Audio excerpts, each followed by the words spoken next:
ઓમ નમો નારાયણ. જય શ્રી કૃષ્ણ મિત્રો. ભક્તિમાર્ગ ચેનલમાં ફરી એકવાર તમારું હાર્દિક સ્વાગત કરું છું. મિત્રો, નારાયણ કવચ અત્યંત પાવન અને શક્તિશાળી સ્ત્રોત છે, જે શ્રીમદ ભાગવત મહાપુરાણમાં છઠ્ઠા સ્કંદના 8મા અધ્યાયમાં આવેલું છે. આ કવચનું પઠન આપણી અંદર દૈવી શક્તિઓને જગાડે છે અને બધી જ બાજુઓથી રક્ષણ આપે છે.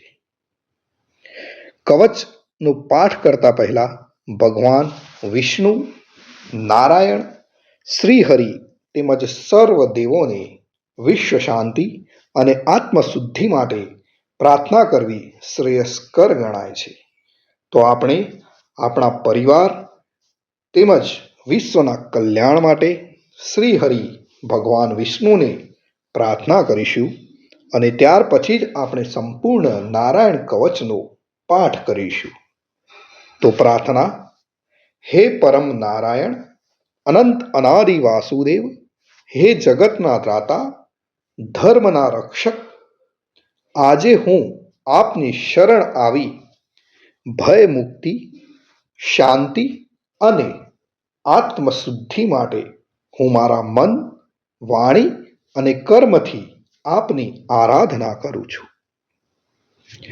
હે દયાના સાગર, અમારી ભૂલ ચૂકોને માફ કરી અમારું રક્ષણ કરો.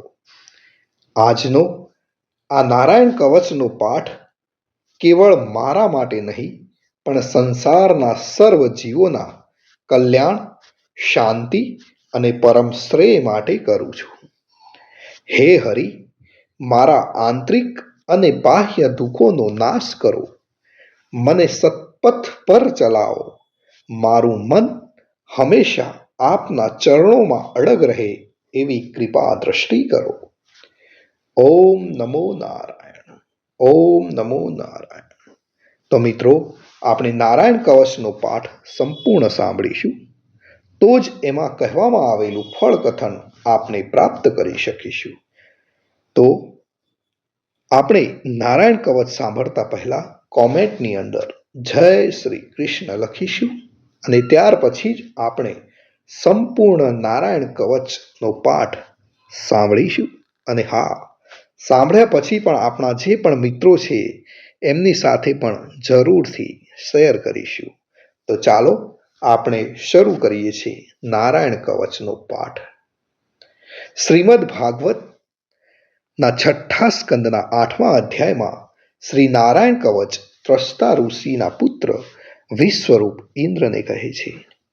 વિશ્વરૂપ કહે છે કે જ્યારે ભયનો સમય પાસે આવ્યો હોય ત્યારે મનુષ્ય હાથ પગ ધોઈ, આચમન કરી, ઉત્તર દિશા તરફ મુખ રાખી નારાયણ કવચનો પાઠ કરવો. જ્યારે ભય આવે ત્યારે શ્રી નારાયણ રૂપ નામનું બખ્તર ધારણ કરવું. તો મિત્રો, નારાયણ કવચનો પાઠ આ રીતે છે અને આપણે નારાયણ ભગવાનને આ રીતે ભજીએ છીએ.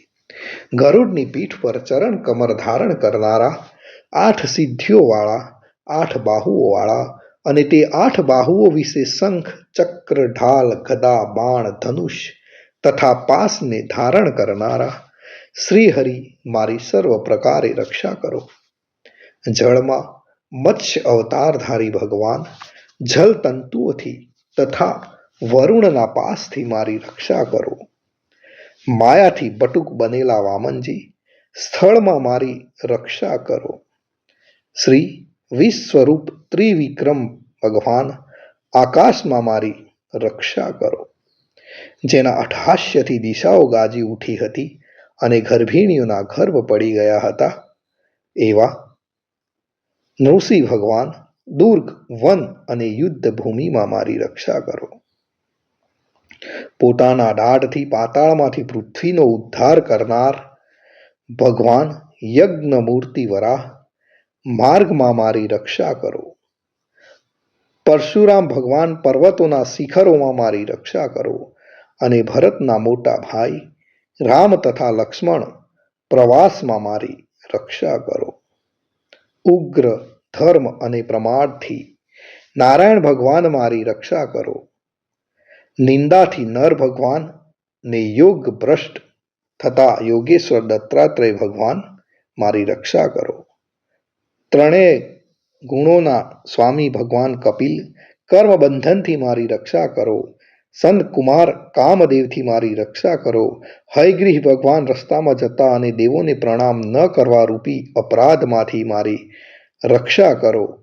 હે દેવર્ષિ શ્રેષ્ઠ મુનિ નારદ ભગવાન, ભગવાનની પૂજામાં જે કોઈ વિઘ્ન નડે તેનાથી મારી રક્ષા કરો.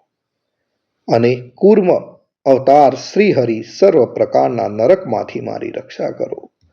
અયોગ્ય ખોરાકથી ભગવાન ધન્વંતરી મારી રક્ષા કરો. જીતેન્દ્રિય ભગવાન ઋષભદેવ કામ ક્રોધ આદિના ભયથી મારી રક્ષા કરો. યજ્ઞ અવતારધારી ભગવાન લોક અપવાદથી મારી રક્ષા કરો. બલભદ્ર ભગવાન મનુષ્ય તરફથી થનારા ઉપદ્રવોમાંથી મારી રક્ષા કરો. અને ક્રોધાવેશ સર્પ ગણોથી શેષ ભગવાન મારી રક્ષા કરો. ભગવાન વેદવ્યાસ અજ્ઞાનથી મારી રક્ષા કરો. આ પાખંડીઓના ટોળામાંથી ભગવાન બુદ્ધ મારી રક્ષા કરો. ધર્મની રક્ષા કરવા માટે અવતાર લેનાર ભગવાન કલ્કી કાળના મળરૂપ આ કળિયુગથી મારી રક્ષા કરો. હે કેશવ ભગવાન પ્રભાતમાં મારી ગદાથી રક્ષા કરો. વેણુધર ભગવાન ગોવિંદ આ સંકટ કાળમાં મારી રક્ષા કરો. ઉદાત શક્તિ નારાયણ ભગવાન પ્રાહન કાળમાં મારી રક્ષા કરો. અને ચક્રધારી ભગવાન વિષ્ણુ મધ્યાહ્ન કાળમાં મારી રક્ષા કરો. મધુ દૈત્યને મારનાર ઉગ્ર ધનુર્ધારી ભગવાન વિષ્ણુ ત્રીજા પહોરમાં મારી રક્ષા કરો. બ્રહ્મા વિષ્ણુ અને રુદ્ર એ ત્રણ મૂર્તિવાળા ભગવાન માધવ સાયકાળમાં મારી રક્ષા કરો. ઇન્દ્રિયોના સ્વામી ઋષિકેશ ભગવાન પ્રદોષ કાળમાં મારી રક્ષા કરો. પદ્મનાભ ભગવાન કેવળ એક અર્ધરાતથી પહેલાના કાળમાં અને અર્ધરાતે મારી રક્ષા કરો. શ્રી વત્સ સિંહધારી ભગવાન એવા ઈશ શ્રી વિષ્ણુ પાછલી રાતે મારી રક્ષા કરો. તલવારધારી ભગવાન જનાર્દન મળસકામાં મારી રક્ષા કરો. દામોદર ભગવાન સંપૂર્ણ સંધ્યાઓમાં મારી રક્ષા કરો. કાળમૂર્તિ ભગવાન વિશ્વેશ્વર સૂર્યોદય પહેલાના કાળમાં મારી રક્ષા કરો. હે પ્રલય સમયના અગ્નિ જેવી તીક્ષ્ણ ધારવાળા ચક્ર, વાયુવાળા અગ્નિથી જેમ સૂકું ઘાસ બળીને ભસ્મ થાય તેમ મારી શત્રુ સેનાને ભસ્મ કર. હે વ્રજના જેવા તીક્ષ્ણ સ્પર્શવાળા તણખાઓથી ભરેલી ગદા, તમે ભગવાનને પ્રિય છો. તમે કુષ્માંડ, યક્ષ, રાક્ષસ, ભૂત તથા ગ્રહોનો ભૂકો કરી નાખો તથા મારા શત્રુઓના ચૂરે ચૂરા કરી નાખો. હે પંચજન્ય શંખરાજ, તમે શ્રી કૃષ્ણ ભગવાન તમને ફૂંકીને ભયંકર શબ્દ કરે છે અને તેનાથી શત્રુઓના હૃદય કંપે છે. હે પંચજન્ય શંખરાજ, તમે રાક્ષસો, પ્રમથો, પ્રેતગણ, માતૃકાગણ, પિશાચ, બ્રહ્મ રાક્ષસ તથા બીજા ઘોર દ્રષ્ટિવાળાઓને નસાડી મૂકો. હે તીક્ષ્ણ ધારવાળી તલવાર, તમે ભગવાનના હસ્ત દ્વારા પ્રેરાઈને મારા શત્રુઓના સૈન્યને કાપી નાખો. હે સેંકડો ચંદ્ર જેવા મંડળ સમાન ઢાલ, તમે શત્રુઓની આંખોને ઢાંકી દો તથા પાપી નજરવાળાઓની પાપ દ્રષ્ટિને હરી લો. અમને ગ્રહોથી, કેતુઓથી, મનુષ્યોથી, સર્પોથી, આ દાઢવાળા પ્રાણીઓથી તથા પાપોથી જે ભય થાય છે તે સૌ તથા જેઓ અમારા સુખમાં વિઘ્ન કરનાર છે તે સર્વે ભયો ભગવાનના નામરૂપ અસ્ત્રના કીર્તનથી જ તુરત જ નાશ પામો. વૈદિક સ્ત્રોતોથી સ્તુતિ કરાયેલ વેદમય તથા સમર્થ ગરુડ ભગવાન સર્વ સંકટોમાંથી મારી રક્ષા કરો તથા વિશ્વસેન ભગવાન પણ પોતાના નામો લેવા વડે સર્વ સંકટોમાંથી મારી રક્ષા કરો. શ્રી હરિના નામ, રૂપ, વાહન અને આયુધો સર્વ દુઃખોમાંથી અમારી રક્ષા કરો. ભગવાનના મુખ્ય પાર્ષદો અમારી બુદ્ધિ, ઇન્દ્રિય, મન તથા પ્રાણની રક્ષા કરો. આ સાકાર નિરાકાર જે કંઈ જગત છે એ સર્વ ભગવાનનું જ સ્વરૂપ છે. આ સત્યથી મારા સર્વ ઉપદ્રવો નાશ પામો. અભેદ દ્રષ્ટિવાળા મનુષ્યોને ભગવાન પોતે ભેદરહિત જોવામાં આવે છે, તો પણ તે પોતાની માયાથી આભૂષણો, આયુધો તથા ચિહ્ન નામની શક્તિઓને ધારણ કરે છે. તે સત્ય પ્રમાણ વડે જ સર્વજ્ઞ તથા સર્વવ્યાપક ભગવાન શ્રી હરિ સર્વ પ્રકારના રૂપો વડે સર્વદા અમારી રક્ષા કરો.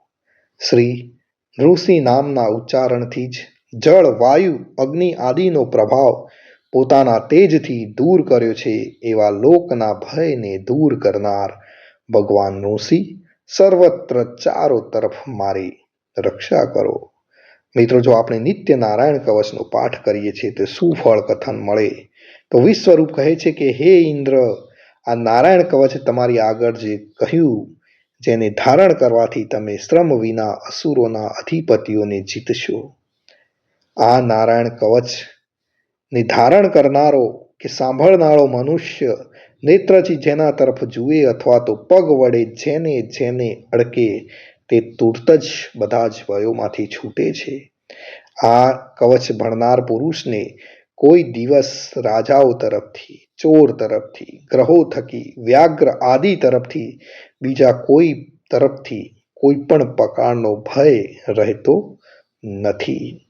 તો મિત્રો, આ હતું આપણું રક્ષા કરનારું નારાયણ કવચ. ભગવાન સર્વનું રક્ષણ કરે એવી જ મારી પ્રાર્થના છે. અને કોમેન્ટની અંદર જય શ્રી કૃષ્ણ લખવાનું ભૂલશો નહીં. જય શ્રી કૃષ્ણ, જય શ્રી કૃષ્ણ, જય શ્રી કૃષ્ણ.